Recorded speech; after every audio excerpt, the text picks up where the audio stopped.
മാൽദീവ്സിലെ പ്രധാന ദ്വീപായ മാലിയിലെ ഇടത്തെരുവുകളിലൂടെ സഞ്ചാരം തുടരുകയാണ്. വാണിജ്യ തെരുവുകൾ. ഇത് മൂസാഫ് ആണ് ഞങ്ങളെ നഗരത്തിലൂടെയെല്ലാം കൊണ്ടുപോകുന്നത്. ദ്വീപിന്റെ മധ്യഭാഗത്തെ ഇടുങ്ങിയ തെരുവുകളാണിത്. ജനസാന്ദ്രത കൂടിയതിനാൽ വീർപ്പുമുട്ടുന്ന ഒരു ദ്വീപ്. മജീദി മാഗു എന്ന പ്രധാന തെരുവാണിത്. മറ്റു ദ്വീപുകളിൽ നിന്ന് ആളുകൾ ബോട്ടുകളിൽ ഇവിടേക്ക് വരുന്നു. സാധനങ്ങൾ വാങ്ങാനും ചികിത്സയ്ക്കും പഠനത്തിനുമെല്ലാം ആളുകൾ എത്തുക ഇവിടേക്കാണ്. മാൽദീവ്സ് എന്ന രാജ്യത്തെ തന്നെ ഏറ്റവും വലിയ പട്ടണം ഇതാണ്.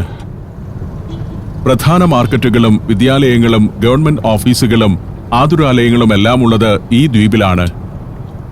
അതുകൊണ്ട് തന്നെ അന്യദ്വീപുകളിൽ നിന്ന് ആളുകൾ ജീവിതം ഇവിടേക്ക് മാറ്റുകയും ചെയ്യുന്നുണ്ട്. ഇക്കാണുന്നതൊക്കെ വിദ്യാഭ്യാസ സ്ഥാപനങ്ങളാണ്. രാജ്യത്തെ തന്നെ ഏറ്റവും മികച്ച മാനേജ്മെന്റ് സ്ഥാപനങ്ങളും ഉന്നത വിദ്യാഭ്യാസ സ്ഥാപനങ്ങളുമെല്ലാം ഉണ്ട് ഇവിടെ. ഇതിവിടുത്തെ ഫെറി ബിൽഡിംഗ് ആണ്. എയർപോർട്ട് ഫെറി മുൻപ് ഇവിടെ നിന്നായിരുന്നു സജീവമായി പ്രവർത്തിച്ചിരുന്നത്. ഇപ്പോൾ പാലമുള്ളതുകൊണ്ട് ഫെറി അത്ര പ്രസക്തമല്ല. ഇവിടുത്തെ തിരക്ക് ക്രമാതീതമായി വർദ്ധിച്ചതോടെയാണ് ഇവർ ഹുളുമാലി എന്നൊരു ജനവാസ ദ്വീപ് നിർമ്മിച്ചെടുത്തത്. ഇനി ഹുളുമാലി കാണാൻ പോകാമെന്ന് ഞാൻ പറഞ്ഞു.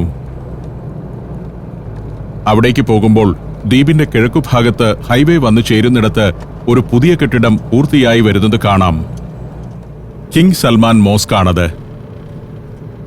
സൗദി അറേബ്യ മാൽദീവ്സിന് സമ്മാനമായി നൽകുന്ന മോസ്ക്. മുന്നിൽ വലിയൊരു ആർച്ച് കാണുന്നു. ചൈന മാൽദീവ്സ് ഫ്രണ്ട്ഷിപ്പ് ബ്രിഡ്ജിന്റെ തുടക്കം അവിടെ നിന്നുമാണ്. മാൽദീവ്സുകാരുടെ ഒരു സ്വപ്ന സാക്ഷാത്കാരമാണിത്.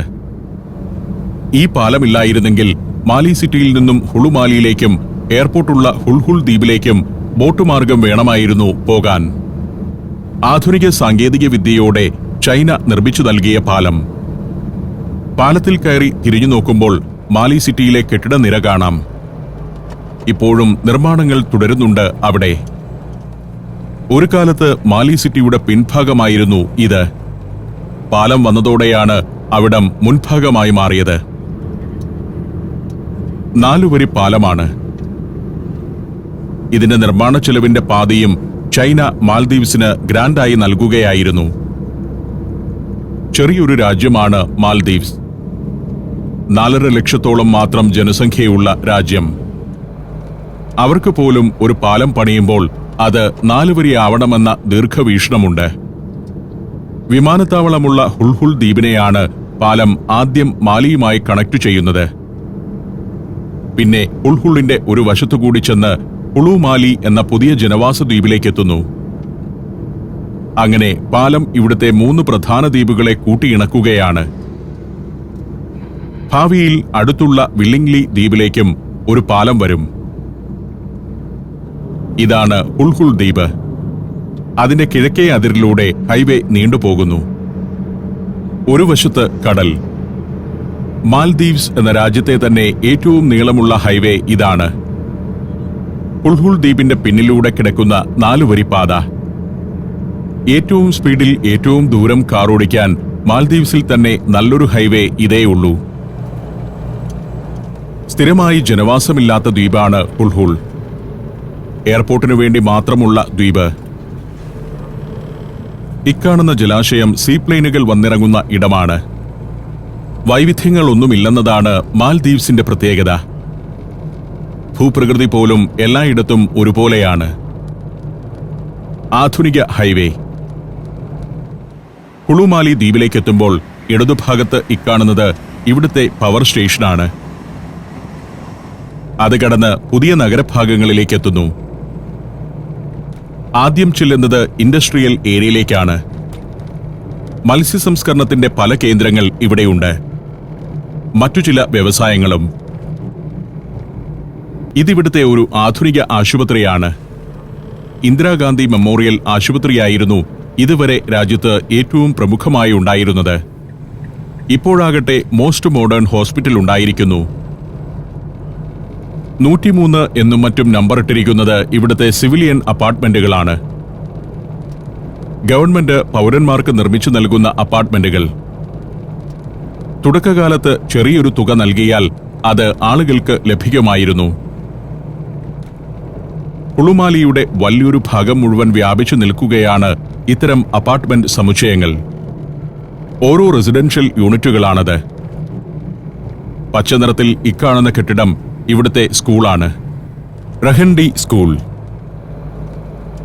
മാൽദീവ്സിലെ തന്നെ ഏറ്റവും വലുതും ആധുനികവുമായ സ്കൂൾ ഇതാണ്. അത് പിന്നിട്ട് ചെല്ലുമ്പോൾ ഒരു മോസ്ക് കാണുന്നു. എല്ലാ സ്ഥലങ്ങളിലും ഇത്തരത്തിലുള്ള മോസ്കുകളുണ്ട്. 10ഓളം മോസ്കുകളുണ്ട് ഹുളു മാലി ദ്വീപിൽ തന്നെ. മാലിയിലുമുണ്ട് നിരവധി മോസ്കുകൾ. ഇപ്പോൾ പ്രൈവറ്റ് റെസിഡൻഷ്യൽ യൂണിറ്റുകളിലേക്ക് എത്തുന്നു. സ്വകാര്യ വ്യക്തികൾ സ്ഥലം വാങ്ങി നിർമ്മിച്ച അപ്പാർട്ട്മെന്റുകൾ. ഗവൺമെന്റ് അപ്പാർട്ട്മെന്റുകൾക്കെല്ലാം കൃത്യമായ രൂപമായിരുന്നെങ്കിൽ ഇതിനങ്ങനെ നിയതമായൊരു രൂപഘടനയൊന്നുമില്ല. എന്നാൽ ഗവൺമെന്റ് അപ്പാർട്ട്മെന്റുകളെക്കാൾ ആഡംബരപൂർണമായിരിക്കും ഇത്. ആധുനികമായ സൗകര്യങ്ങൾ ഉണ്ടാവും. അതിനനുസരിച്ച് വിലയും കൂടുതലായിരിക്കും. ഇടതുവശത്ത് കാണുന്നത് ഗവൺമെന്റ് അപ്പാർട്ട്മെന്റുകളാണ്. പുതിയ തരം ഫ്ളാറ്റ് സമുച്ചയങ്ങളുമുണ്ട്. 10ഉം 12ഉം നിലയുള്ള ഫ്ളാറ്റുകൾ. വടക്കേ അറ്റത്ത് ഹുളുമാലി ദ്വീപിന്റെ പുതിയ എക്സ്റ്റൻഷനാണ് കാണുന്നത്. അടുത്ത കാലത്ത് നികത്തിയെടുത്ത കടൽ ഭാഗമാണ്. ഞാൻ ഏറ്റവും അവസാനത്തെ തവണ ഇവിടെ വന്നപ്പോൾ അതൊന്നും ഉണ്ടായിരുന്നില്ല. വടക്കുവശത്തുകൂടി ഒന്നു ചുറ്റി കാർ ദ്വീപിന്റെ കിഴക്കോട്ടെത്തുന്നു. ബീച്ച് ഏരിയയാണ്. സുന്ദരമായ ബീച്ച്. ആളുകൾക്ക് വന്ന് കാറ്റുകൊണ്ടിരിക്കാനും വൈകുന്നേരങ്ങളിൽ ഉല്ലസിക്കാനുമെല്ലാമുള്ള വാട്ടർ ഫ്രണ്ട് ഏരിയ. ഈ ഭാഗത്ത് കുറെ ഹോട്ടലുകളുമുണ്ട്. ഇക്കാണുന്നതെല്ലാം ഹോട്ടലുകളാണ്. 2000-3000 രൂപ ഒരു രാത്രിക്ക് വാടകയുള്ള ഹോട്ടലുകൾ, ലോഡ്ജുകൾ, ഗസ്റ്റ് ഹൗസുകൾ എന്നിവയെല്ലാം ഇവിടെയുണ്ട്. പുതിയ എന്റർടൈൻമെന്റ് ഏരിയയാണിത്. നൈറ്റ് ലൈഫിന്റെ ഒരു കേന്ദ്രം. ഞാൻ ഈ എത്തിയിരിക്കുന്നത് നോമ്പ് ദിനങ്ങളിലാണെന്നതിനാലാണ് ഈ റെസ്റ്റോറന്റുകളൊന്നും സജീവമല്ലാത്തത്. സർഫിംഗിന്റെയും മറ്റു ജലവിനോദങ്ങളുടെയും എല്ലാം ഒരു കേന്ദ്രം കൂടിയാണ് ഇവിടം. ഞാൻ ആ ബീച്ചിലൊന്നിറങ്ങി. മനോഹരമായ ബീച്ച് തന്നെയാണ് ഇവിടെയും. ബാൻഡോസ് റിസോർട്ട് ദ്വീപിൽ കണ്ടതുപോലെ നല്ല തെളിഞ്ഞ ജലമുള്ള ആഴം കുറഞ്ഞ തീരക്കടൽ. തിരകൾ ഒരതിരിൽ വന്ന് അവസാനിക്കുന്നു. ടൂറിസ്റ്റുകൾ അധികമായി പുളുമാലി ദ്വീപിൽ താമസിക്കാറില്ല. അവർ റിസോർട്ട് ദ്വീപുകളിലേക്കാണ് പോവുക. എന്നാൽ കുറഞ്ഞ ബഡ്ജറ്റിൽ മാൽദീവ്സിനെ ആസ്വദിക്കേണ്ടവർക്ക് പുളുമാലി ദ്വീപിലെ ഒരു ഹോട്ടലിൽ മുറിയെടുത്താലും മതി. മുറിവാടക താരതമ്യേന കുറവായിരിക്കും. അവിടെ താമസിച്ചുകൊണ്ട് ഈ തീരത്തെയും കടലിനെയും ആസ്വദിക്കാം. സ്നോർക്കലിംഗ് മുതൽ സെമി സബ്മറൈൻ യാത്രകൾ വരെ നടത്തുകയുമാവാം. ചുരുങ്ങിയ ചെലവിൽ മാലിയെ ആസ്വദിക്കാൻ അതാണ് മാർഗം. കിഴക്കേ തീരം മുഴുവൻ ബീച്ചാണ്. തീരത്ത് ഒട്ടേറെ ഓപ്പൺ റെസ്റ്റോറന്റുകൾ. രാത്രിയിൽ സജീവമാകുന്ന ഫുഡ് കോർട്ടുകളും സീ ഫുഡ് റെസ്റ്റോറന്റുകളുമെല്ലാമാണിത്. 1990-കൾ വരെ ഇവിടമെല്ലാം കടലായിരുന്നെന്നറിയണം. 97 മുതലുള്ള 5 വർഷം കൊണ്ട് മണ്ണും കോറൽ അവശിഷ്ടങ്ങളും ഫില്ല് ചെയ്ത് ഉയർത്തിയെടുത്തതാണ് ഈ ദ്വീപ്. വീണ്ടും പുളുമാലിയുടെ പടിഞ്ഞാറേ ഭാഗത്തേക്ക് എത്തിയിരിക്കുന്നു. ഇവിടെ ഒരു ബ്രേക്ക് വാട്ടർ നിർമ്മിച്ച് വിശാലമായ ഒരു ഭാഗം ഒരുക്കിയിട്ടുണ്ട്. ഭാവിയിൽ പുളുമാലിയുടെ മറീനയും മറ്റുമായി മാറാനിരിക്കുന്നത് ഇവിടമാണ്. വലിയ മറീനയായിരിക്കും അത്. മറ്റു ദ്വീപുകളിൽ നിന്നും റിസോർട്ടുകളിൽ നിന്നും തലസ്ഥാന മാലിയിൽ നിന്നുമെല്ലാം ബോട്ടുകൾ വന്നു കിടക്കുന്ന ഒരു സ്ഥലമായി വികസിപ്പിച്ചിരിക്കുകയാണിവിടം. ഒരു ബ്രേക്ക് വാട്ടർ നഗമാണെന്നതിനാൽ ശാന്തമായ ജലപ്പരപ്പ്.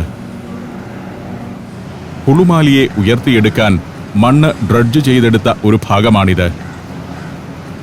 അങ്ങനെയാണ് ഇവിടെ ആഴമുണ്ടായതും വലിയ ബോട്ടുകൾക്ക് വരെ വന്നെടുക്കാവുന്ന ഇടമായതും. പലതരം ബോട്ടുകൾ ഇവിടെ കാണാം. സെയിൽ ബോട്ടുകൾ മുതൽ ലക്ഷറി യോട്ടുകൾ വരെ. പണ്ട് ആഴം നന്നേ കുറഞ്ഞ കടൽഭാഗമായിരുന്നു ഇത്. ഈ കിടക്കുന്നത് കോസ്റ്റ് ഗാർഡിന്റെ ബോട്ടാണ്.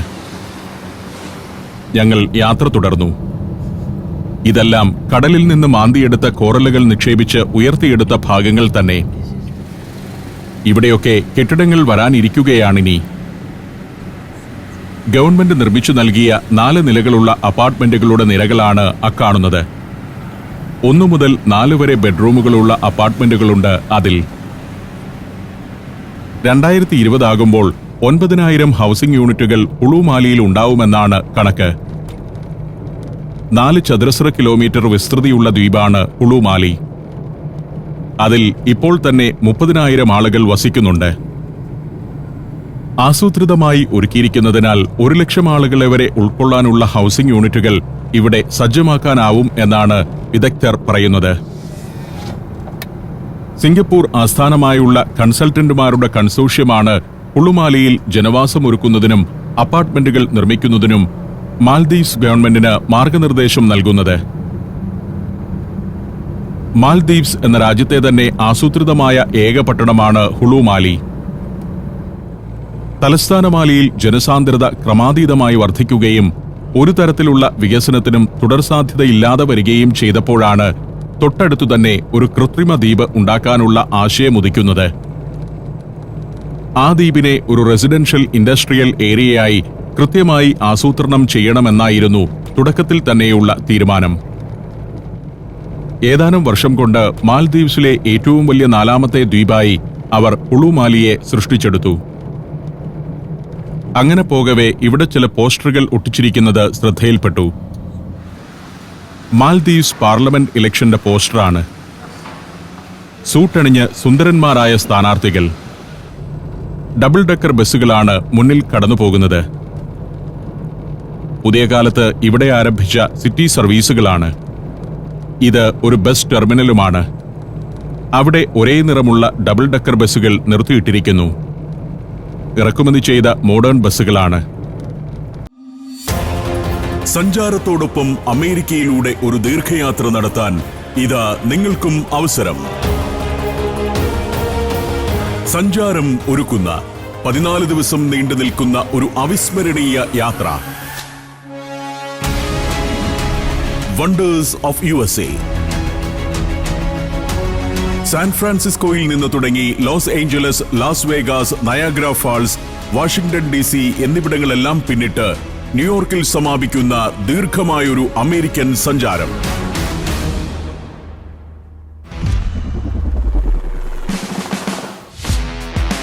അത്ഭുതകരമായ കാഴ്ചകളിലേക്കും അനുഭവങ്ങളിലേക്കുമുള്ള യാത്ര കൂടിയാണിത്. Golden Gate Bridge, Fisherman's Wharf, Universal Studios, Hollywood Walk of Fame, Hollywood sign, Las Vegas എന്ന ഉല്ലാസ നഗരം, Grand Canyon, Hoover Dam, Niagara Falls, White House, 9/11 memorial തുടങ്ങി 100 കണക്കിന് കാഴ്ചകൾ.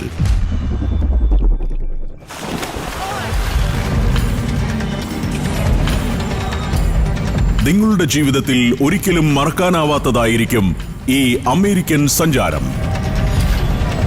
ബുക്കിംഗിനും കൂടുതൽ വിവരങ്ങൾക്കും ഉടൻ വിളിക്കൂ. ഫോൺ 7591966000. സന്ദർശിക്കൂ sanjaram.com.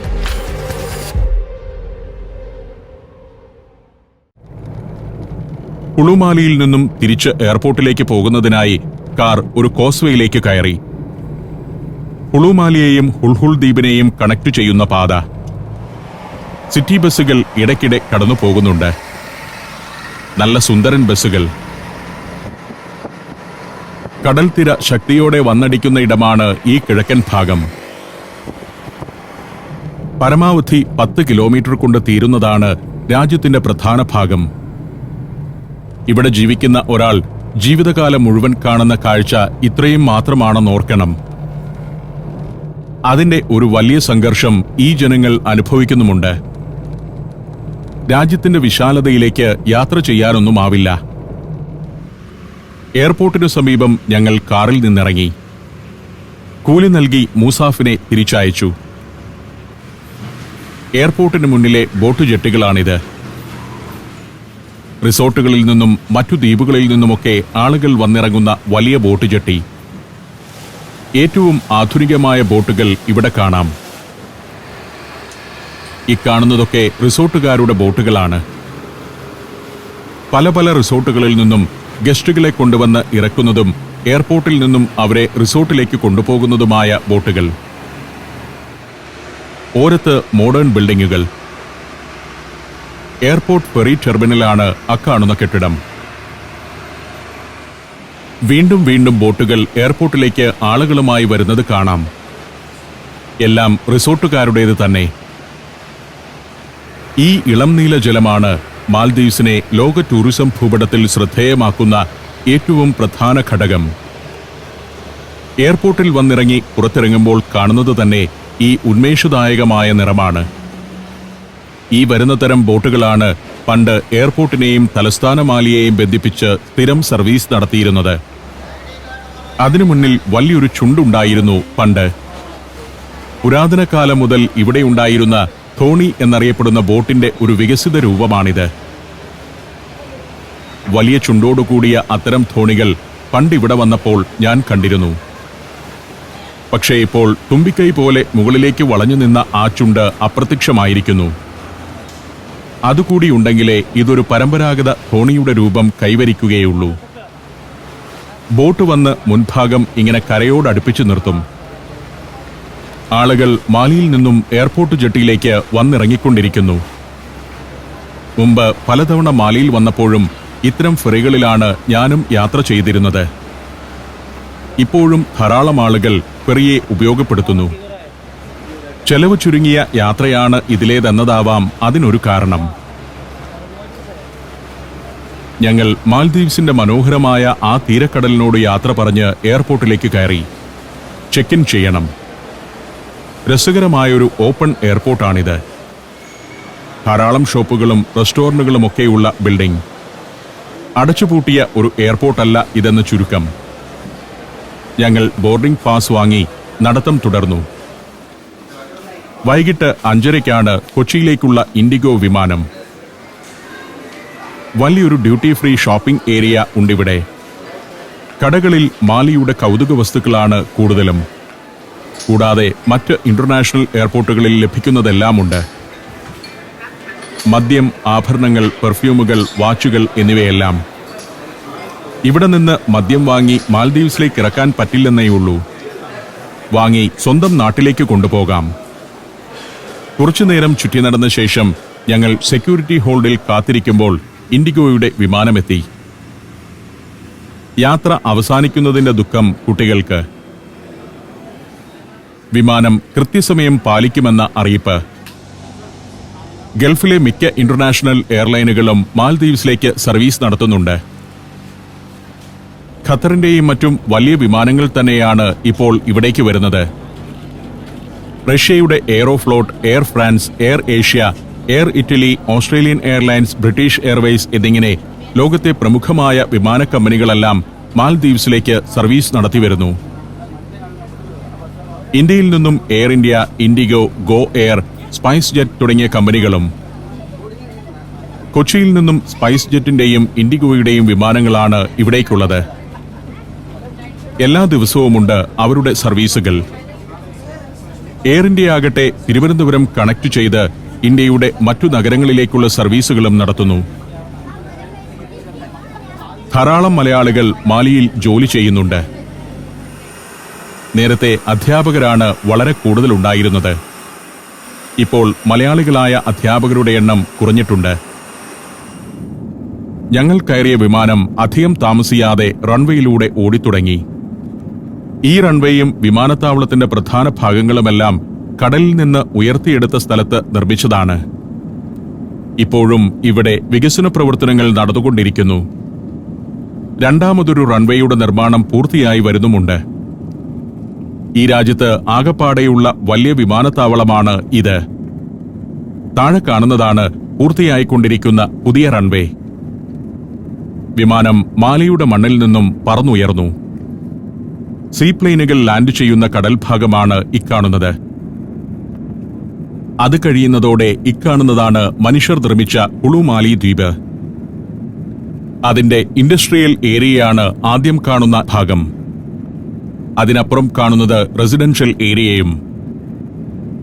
എത്ര ആസൂത്രിതമാണ് ഹുളുമാലി ദ്വീപെന്ന് ഈ ആകാശക്കാഴ്ചയിൽ വ്യക്തമാകും. ഇനിയും ധാരാളം കെട്ടിടങ്ങൾ പണിയാനുള്ള സ്ഥലം അവിടെയുണ്ട്. അതിനോട് ചേർന്ന് മറീന പോലൊരു ഭാഗം. കുറച്ചുകൂടി ചെല്ലുമ്പോൾ പുളുമാലി ദ്വീപിന്റെ പുതുതായി ഉയർത്തിയെടുത്ത ഭാഗങ്ങളാണ് കാണുന്നത്. അവിടെ കുറെ കൂടി ഉയരമുള്ള അപ്പാർട്ട്മെന്റുകളുടെ നിരകൾ കാണാം. അത് കഴിയുന്നതോടെ ഇക്കാണുന്നത് വലിയൊരു റിസോർട്ടാണ്. ഷെറാട്ടൺ മാൽദീവ്സ് എന്ന റിസോർട്ട്. അതിനിപ്പുറം പാരഡൈസ് ഐലൻഡ് റിസോർട്ട്, പിന്നെ ലങ്കൻ ഫുഷി റിസോർട്ട് ദ്വീപ്. പിന്നെ കാണുന്നത് ഹിമാഫുഷി എന്ന ജനവാസ ദ്വീപാണ്. അതിന്റെ ഒരു ഭാഗം കടലിൽ നിന്ന് ഉയർത്തിയെടുത്തുകൊണ്ടിരിക്കുന്നതും കാണാം. മാൽദീവ്സ് ആകാശക്കാഴ്ചയിലും സുന്ദരമാണ്. അത് കൂടുതൽ സുന്ദരമായ ജനപദങ്ങളായി മാറാനും സുഖകരമായ ജീവിതത്തിന് പറ്റിയ നാടാകാനും തങ്ങളുടെ 4.5 ലക്ഷം വരുന്ന ജനങ്ങൾക്ക് സംതൃപ്ത ജീവിതം നൽകാനും ശ്രമിച്ചുകൊണ്ടിരിക്കുകയാണ്. സുന്ദരമായ നാടുകൾ ലോകത്തുണ്ടെന്ന് ഓരോ യാത്രയും എനിക്ക് കാണിച്ചു തരുന്നുണ്ട്. കേരളത്തെ ഇതിലും സുന്ദരമാക്കാമെന്ന അറിവും ഈ യാത്രകൾ നൽകുന്നുണ്ട്. ഞാൻ 3 ദിവസത്തെ ഹ്രസ്വയാത്രയ്ക്ക് തിരഞ്ഞെടുത്ത ഒരു നാട്. പലതവണ വന്നിട്ടുള്ള രാജ്യമാണിത്. ഇനിയും ഞാൻ വരാനിടയുള്ള നാടുമാണ് മാൽദീവ്സ്. ഓരോ വരവിലും ഈ നാട് എനിക്ക് പുതുമകളാണ് സമ്മാനിക്കുന്നത്. ആ ഓർമ്മകളിൽ ഞാൻ ജാലകത്തിലൂടെ പുറത്തേക്ക് നോക്കിയിരുന്നു. വിമാനം ഈ സമയം കൊച്ചി ലക്ഷ്യമാക്കി വടക്കുദിശയിൽ പറക്കുകയായിരുന്നു.